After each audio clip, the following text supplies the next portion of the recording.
President. Are we in a quorum call? We are not. Thank you, Mr. President. This month, millions of Americans received a very rude awakening as they saw the horrors of human trafficking playing out on the big screen. I say that they had a rude awakening because, until very recently, the fight against modern-day slavery has been an uphill battle on multiple fronts. Transnational criminal organizations have turned the buying and selling of human beings into a $150 billion a year enterprise, and current policy has made it almost impossible to catch them. Of course, the work being done on a federal, state, and local level to help trafficking victims hasn't been made any easier by the astonishing number of people who insist that human trafficking is a myth, or that things aren't nearly as bad as advocates make it out to be. That is some truly impressive spin. It is really quite disgusting.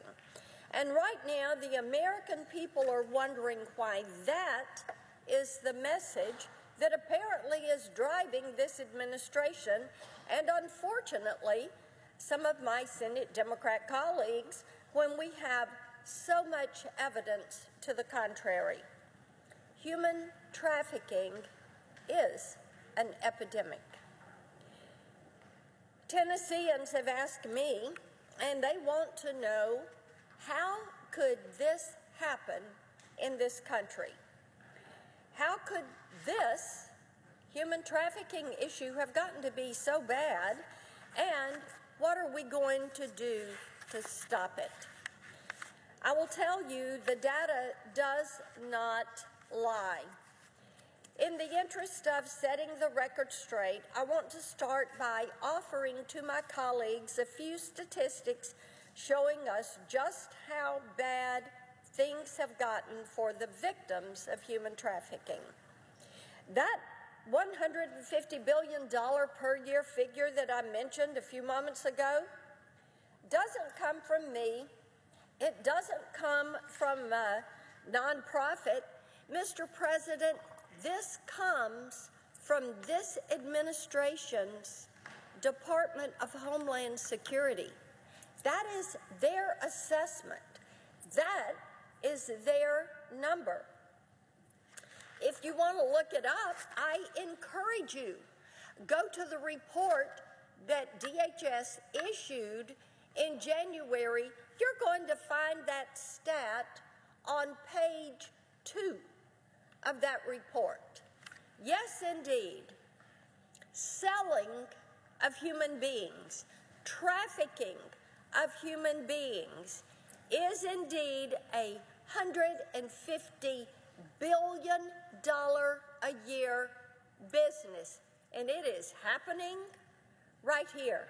Every community, every state, all across this country. Should we accept that? Absolutely not. Here's another one for you. DHS also estimates that there are, get this number, 30 million victims of sex trafficking and forced labor around the world. The Tennessee Bureau of Investigation estimates that on average in the United States, a child is bought or sold for sex every 2 minutes. Think about that. Every 2 minutes, a child is bought or sold for sex every 2 minutes. This is what is going on. This is what is happening right here. Modern-day slavery, you better believe it's modern-day slavery. In fiscal year 2022, DHS alone, just DHS, helped 765 confirmed victims of human trafficking They initiated another 1,373 cases and made 3,655 arrests. As of this January, they had convicted 638 traffickers and indicted another 1,045. In 2022, the number of investigations, arrests, indictments, and convictions all increased from the previous year. So it's safe to say the cartels and the traffickers, they're gaining ground. They're gaining power. And again, this is not my educated guess. You can find every bit of that information on page 6 of the report that DHS put out in January of this year. So, Mr. President, human trafficking is not a myth. Our concern is not overblown. These criminals,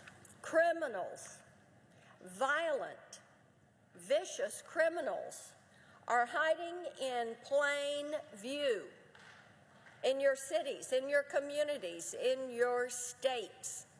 They are selling human beings. They're setting a price. It is disgusting. In 2021, the National Human Trafficking Hotline received 525 reports from Good Samaritans in Tennessee concerned about potential human trafficking. That year, advocates identified 152 confirmed cases involving 217 victims. That's 217 people identified by one organization in one state. Think about that one. And that stat is 2 years old. Human trafficking has grown from a $500 million a year business about 4 years ago to a $150 billion a year business. And Tennessee's not the only one. 217 victims in Tennessee. Mr. President, Massachusetts had 143 victims. Michigan identified 429 victims. California, 2,122 victims. Georgia, 1,065 victims. You know, the list goes on and on. Texas, 1,702 victims. It's all there in the DHS report.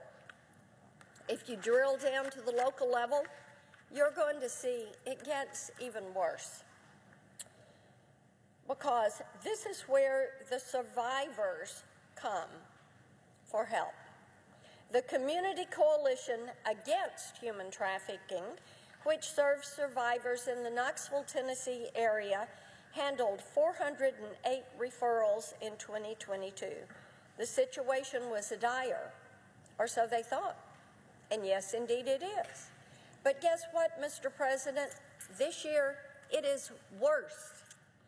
I know that other organizations around our state, in Jackson and Franklin, Chattanooga, Nashville, Memphis, Powell, Dayton, and Cleveland, they're all telling me the same story.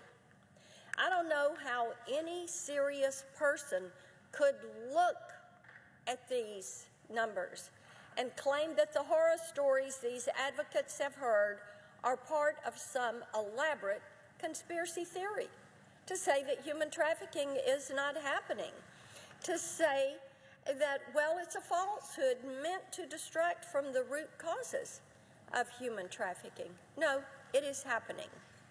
The stats show it. Now, we do know for a fact that our wide open southern border is enabling this disgusting practice. Many of the people who fall into the hands of the cartel smugglers are trafficked by their captors. Yes, indeed.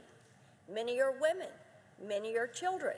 They are physically, mentally, emotionally, and sexually abused as they make their journey to that southern border. But don't take my word for it. Ask the Department of Homeland Security.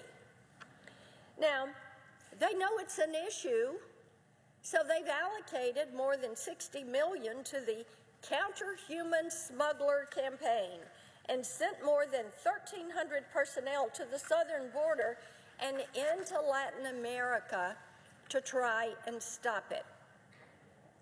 DHS has identified a problem at the border.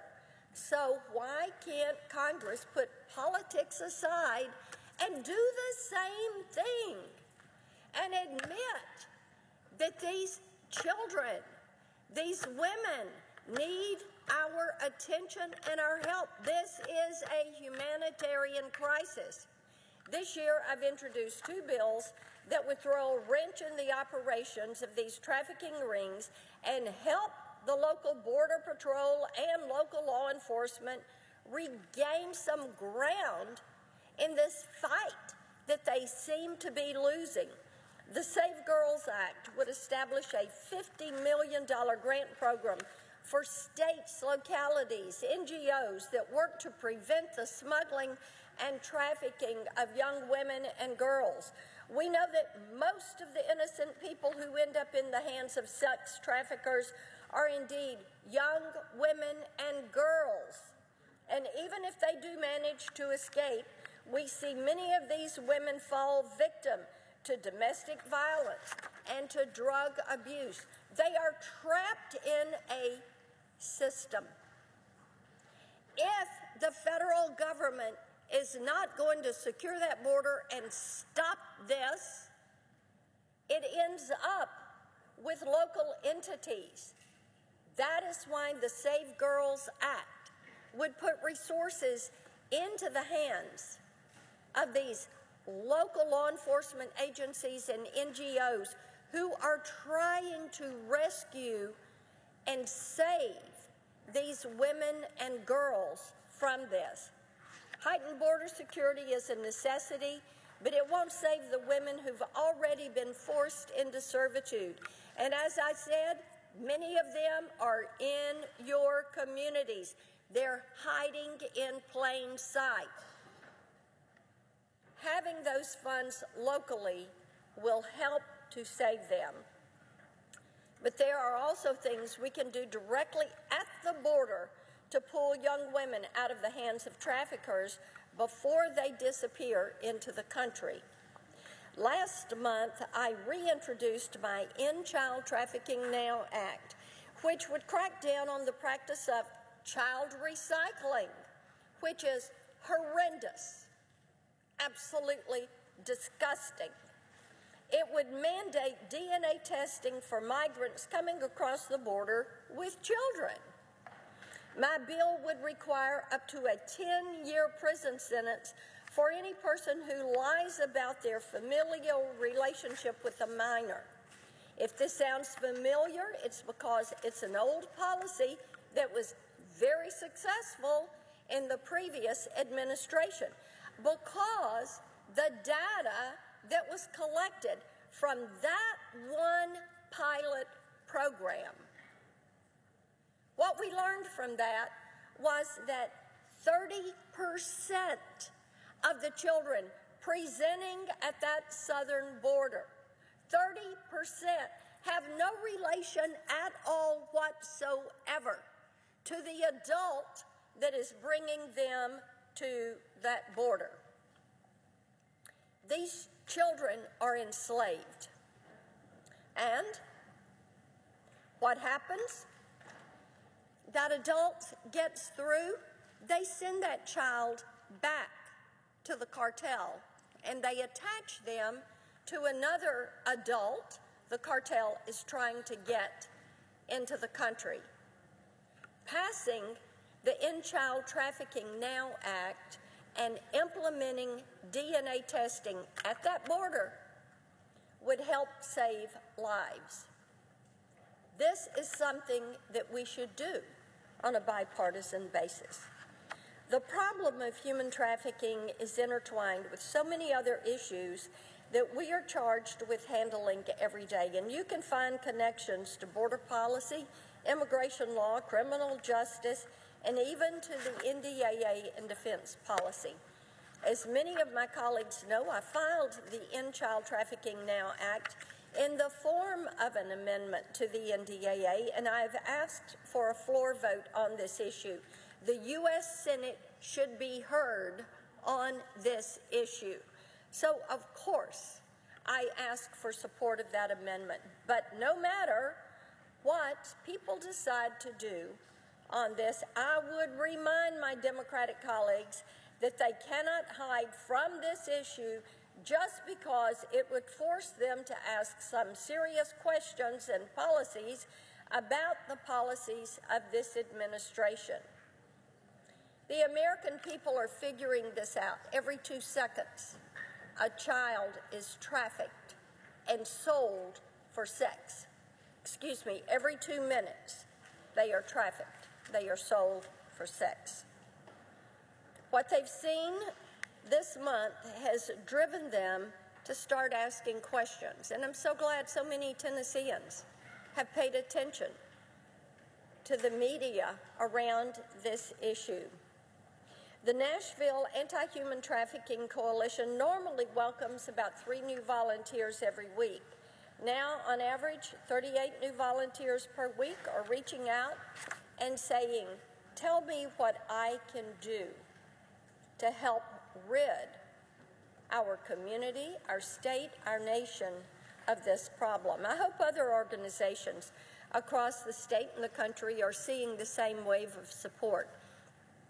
Advocates who work with victims of sex and labor trafficking refer to this as modern-day slavery, and if you look at the pictures, if you listen to these survivors that have been rescued, tell their stories about their experience, you would see why.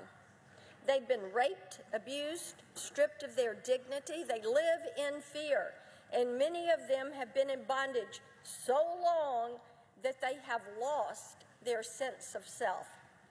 These people deserve better from us and from this administration and our president. At the very least, they deserve a government that recognizes that indeed their lives are worth saving. I yield the floor.